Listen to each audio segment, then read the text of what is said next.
Hi lovelies, it's Kia once again. Today we're going to be talking about planning for business success. So we've just had the new year, and probably for the past how many months you've had great ideas bobbing around in your head ready to get started.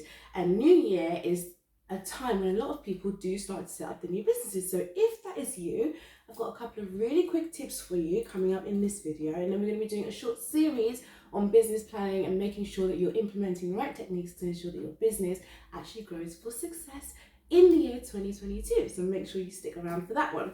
For today, here are just my 3 really quick tips for you guys.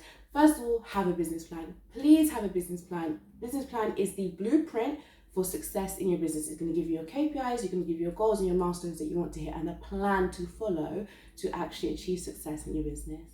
Number 2 is to know your market, know your audience, know how you're going to target them. So that's all about your customer, your market, those people that you're trying to get in front of to sell to them.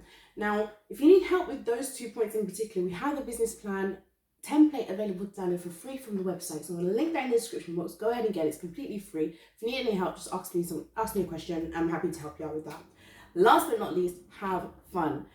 Starting a business can be stressful, it can be difficult, but it can also be fun. So make the most of it and have fun with it. It's exciting. I'm really proud of you. I'm really excited for you. I hope it all goes amazingly well. So please have fun. Enjoy it, guys. Okay, that's it for me today, and I'll see you in the next one. Bye.